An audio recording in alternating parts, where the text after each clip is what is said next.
Butterfly in the sky, I can go twice as high. Take a look, it's in a book, a reading rainbow. Eosmon, you know it, you love it, and if you've seen Last Evolution Kazuna, it makes you very, very sad. It was initially written off as a meme deck, but EX1 has given it a lot of spicy upgrades.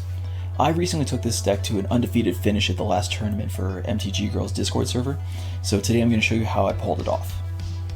At its core, Eosmon functions on two principles: playing things for free and digging to find more Eosmon. I'm not sure that there's a term for it, but I'm coining it now: memory economy. You want to get the most out of your memory before passing to your opponent, so you want to play as many things for free as you can. It's real estate, free. I attack with a level 5 Eosmon and put another into play for free. That's technically 5 memory I just gained because I have another body in here that I didn't have to pay for. It's free. Technically this makes my memory economy plus 5 because that's 5 memory I saved. For a more extreme example, take Piedmon. That takes 12 memory to play, but if I get 2 6 memory cost Devamon, that technically gains me 12 memory.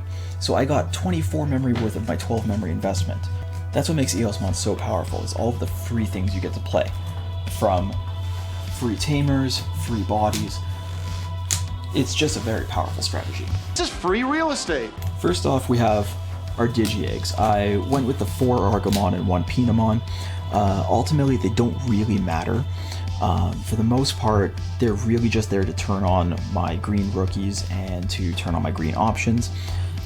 They could really just be anything, but you want to run the full 5 because you're running 8 rookies to Digivolve onto. And then for rookies, we're running fewer rookies than your typical Eosmon deck. We're only running 4 Morphmon and 4 Wormmon. I chose these ones in particular because they all search out Eosmon. The Wormmon fetches any level 4 or level 5, which are conveniently all Eosmon. And with the Morphmon, it gets any Eosmon and Manoa. And Manoa being one of the most powerful Tamers that you could play in this deck, it's important to find them early and often. And with these ones, I find that they are especially powerful going first, because that way you can just Digivolve onto whatever egg you want and just kind of suicide bomb them into your opponent's security check.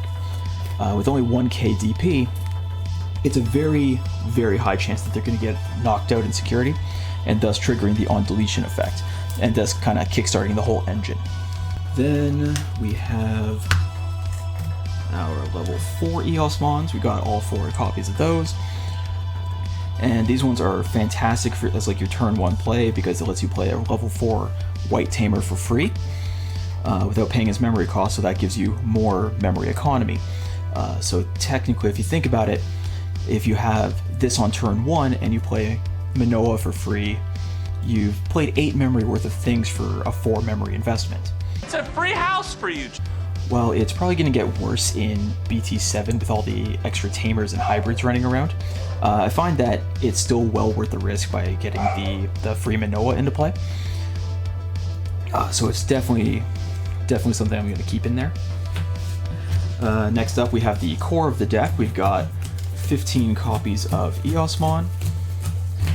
And with these guys, it's pretty much the main engine of the deck.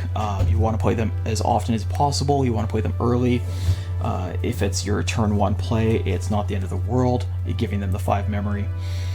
Basically, as long as you get to keep one of these in play, you're always going to be generating bodies. 6k DP gets through the majority of blockers out there right now because they typically cap out at 6 DP. So with these ones, you're just going to keep chucking them into your opponent's security until they run out of resources. Every time you attack with them, you're going to be generating more bodies on the battlefield, and you're going to be just kind of swarming around your opponent. They're not going to be able to keep up, barring something like Iron Fisted Onslaught or Happy Bull Showering, some kind of sweeper. Up next, we have 4 copies of the level 6 Eosmon. This is kind of the top end of our curve here. It's very powerful for getting rid of your opponent's evolution chains, like their level 5s and level 6s. It's very good at disrupting them. And with the Digivolution trigger, it's very easy to set up. You just have to have Tamers in play, which these days everybody does. So basically when you digivolve him, you get to take, for each Tamer in play, you get to take one Eosmon level 5, level 4 from your discard pile or your trash, and you put them underneath his Digivolution sources. And for if you do 2 or more, then you get to basically pick off one of your opponent's Digimon. And on your turn, you get +1 security attack for every 3 Digivolution sources. So between the one that you're initially digivolving onto plus the 2 that you tucked under there, it automatically has security +1. And then when you factor in the level 5's inherited effect of giving it +1 KDP, your 13 KDP is swinging in for 17,000 DP. So we can take out basically anything in security. So it's always going to live, it's always going to pick off whatever Digimon it comes into contact with. Next we have our Tamer package. We've got our 4 Minoas, which are pretty much absolutely necessary. Then we've got 4 Analog Youth, which is probably the best, like it's tailor-made for this kind of deck. And lastly we have 1 copy of Takumi. This is kind of a flex slot. It's really good against the Rookie Rush decks. It's very good against Gabubond, Agubond, anything that involves attacking with level 3s. Because you can choke them on memory. We don't really get to use the draw effect too frequently, but it's also a very good memory choker with the 2 cost. Analog Youth, with this one, again, very good at choking memory with the 2 cost. It's very good for digging down into your level 5s. If you need to find a level 6 to really close out a game, it's really good for digging into those. But most importantly, with the level 6s, it trashes anything else that you find. So if I find the level 6 and I find 2 level 5s, I can trash those, digivolve onto a level 5 that I have in play, and then tuck these underneath it. So it's kind of fulfilling its own engine here. Lastly, we have Minoa, which is pretty much the linchpin of the deck. Not only is it a memory setter, so it sets me to 3 memory every single turn. Every time I play an Eosmon, so if I play an attack and play an Eosmon for free, I can suspend her and dig 3 cards down for another White Tamer or another Eosmon. And then, as long as I control an Eosmon, my opponent's Tamers do not unsuspend. That effect doesn't really come up too frequently, but when it does, it's really important. But most importantly is when you're digging through your deck. This is one of the reasons why this deck is so consistent, is because every single turn you're digging 3+ cards, you're constantly churning through your deck, finding exactly the pieces that you need. Not a whole lot of decks can kind of boast that. So if you have something like, say, Jesmon or Gabubond, there's very limited card draw with those. So there are times where if I've got 2 of these active, I'm digging through more cards per turn than some of my opponents are seeing in an entire game. So those are very important for the Tamers. And then we come to our options.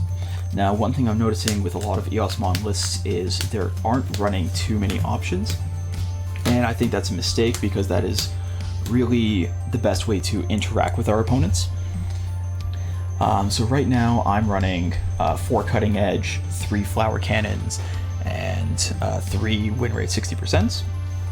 The Cutting Edge is one of the most important cards I can flip in security. It's one of the most flexible cards in the deck. It is one of the best sources of memory economy that I've got. For example, if I spend 6 memory to play Cutting Edge and I play a level 4 Eosmon playing a Minoa Bellucci, I spent 6 memory to get 6, 10, 14 memories worth of things. It's free. That's a huge tempo swing. Not only have I removed an opposing body from the field, I've also got a level 4 that I can start building off of. I can digivolve a level 5 onto it and attack in getting more Tamers. I've got another Tamer in play, one of the most important Tamers I can play. This one in security, if I flip it in security, I've contributed a fresh body on my opponent's turn that they now have to worry about. This totally messes with their combat math, because not only do I remove another potential attacker, I've also got an attacker on my turn that they have to worry about now. So if something like, say, Eosmon starts swinging in and trying to pick off my security stack, I can get rid of one of their other attackers, and then it basically just dead ends them. Next up we have Flower Cannon, which is probably the most demoralizing card to possibly flip in security. There's a card in Magic the Gathering called Time Stop, which essentially ends the turn whenever it's played. And when I flip this in security, I suspend all of my opponent's Digimon without blocker, which is effectively the same thing. I've played this against Lord Nightmon, where I've suspended multiple attacking rookies. I've played this against Diaboromon and suspended multiple tokens in one turn.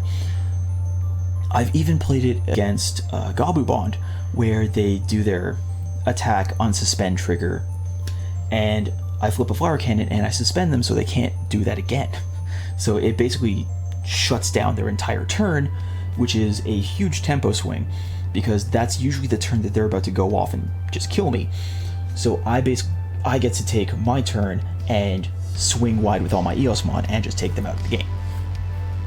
And this also gives me a workaround against something like a Mechanorimon or Craniumon, which can kind of brick wall us. I can just pay 2 memory, suspend whatever blocker they've got, and I can just swing for the fences. And lastly, we've got win rate 60%, which is one of the spicy includes from EX1. With this one, as long as I have a Tamer in play, which no problem, I can play this without paying his color requirements, but it's already white, I'm playing a white deck, no big deal. So by trashing a card from my hand, a Digimon with the same color, I can reduce the Digivolution cost of one of my level 6s or level 5s or whatever by 4. So Eosmon has a Digivolution cost of 5, which is probably one of the most expensive ones in the game. But with win rate 60%, I can get that down to a cost of 1. So right off the bat, memory economy, I'm saving 2 memory overall. Instead of spending 5, I'm spending 2 plus 1, 3. And more importantly, with the win rate 60%, in order to play it and do the Digivolve, I have to discard Digimon of the same color.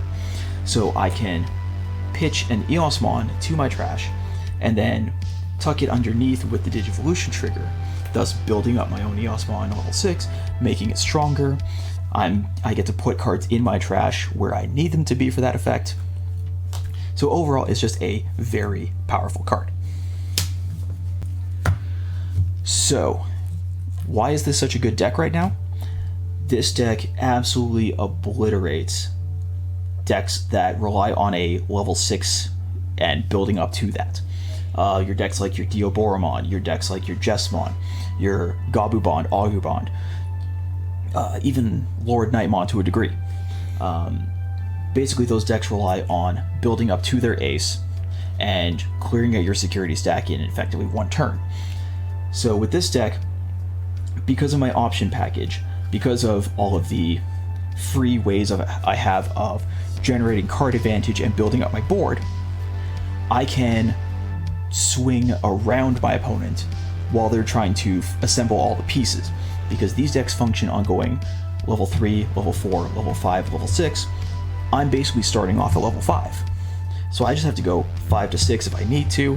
I can just play an option, get rid of their level 4, level 5, just remove those, add additional bodies to the battlefield, and just outvalue them.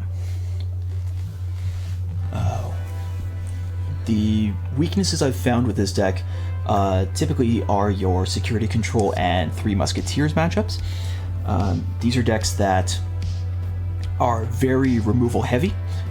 They run pretty much the most sweepers out of any decks. These are decks where we want to go as wide as possible, and if they have something like Iron Fisted Onslaught and we've got like 5 Eosmons in play and they're all 6k, they just all get completely wiped out. So the biggest issue with these is Even something like Eosmon, that's a memory economy engine on its own, because you're automatically getting 7 memory for free with the free spell. So that can be quite a pain in the neck. I found that if I'm in a metagame that's very heavily security control Eosmon, cutting back on some of my flower cannons, definitely cutting back on the Takumi, and playing emergency shutdown protocol to shut off their options, it's usually enough of a tempo play to buy us that one turn necessary to build up our board and then just swing out around them. So if you're in a metagame that's particularly control heavy, that's pretty much where I'd go. The other biggest weakness I found is with the Machine Dramon decks. If they have the combination of Mechanorimon plus BT4 tie to give it the plus 1k DP, it's very difficult for Eosmon with his 6k DP to swing through, because their Mechanorimon just blocks it and then unsuspends and just becomes a nightmare. I basically need this or a flower cannon, and if I can't find those, then I'm brick walled long enough for them to build up the Machine Dramon, and then I've got a very powerful attacker that I have to deal with without having too many ways of interacting. So for that, fortunately right now Machine Dramon isn't super popular. It doesn't have enough tools to like really get there. So I've found that once BT7 rolls in with the new level 6 Eosmon, that also gives all of our Eosmon plus 1k DP, as well as having a deletion trigger of getting another one of these guys into play. But more importantly, the 1k DP gets us on par with that Mechanorimon. So all we can really have to worry about is if they have multiple ties, but we can just play multiple new Eosmon level 6s and just kind of create an arms race. Because ultimately, we're still, every time we attack, even if we trade with the Mechanorimon, we're still playing more Eosmon as we go. So there you have it. This is a very powerful deck. It's very good at abusing the memory economy, playing a lot of things for free, digging through your deck very frequently, multiple cards a turn. There have been some times where I've seen so many cards per turn that I know what cards are on the bottom of my deck. So if I'm constantly putting like cutting edges or flower cannons to the bottom of my deck with Manoa, eventually I get to a point where I just start drawing cutting edge into flower cannon into cutting edge and just constantly removing the board and removing blockers and just keep pressuring my opponents. This is a very good deck for being aggressive. This is a very good deck for tempoing other aggressive decks, because if my opponent is on, say, an aggro deck like Rookie Rush, I can just keep swinging in Eosmons into their bodies, and then generating more presence on the board while eliminating my opponent's board presence. I can play my cutting edges to essentially do the same thing, getting more bodies in play while decreasing my opponent's bodies, and Flower Cannon in security just to kind of top it all off is just the big tempo game ender. So yeah, honestly, this is probably the most fun deck I've played since I started playing this game. I've played Diaboromon, I've played Gabubond, Augubond, Musketeers, I've played pretty much everything you could think of in the metagame these days, and every time there's an event, I always keep going back to Eosmon because it's just so good. So if you are in the mood for something that's only going to get better from here, definitely sleeve up Eosmon. You will not be disappointed. Alright, this has been Tyler the Fro, and have a good day. It's free real estate.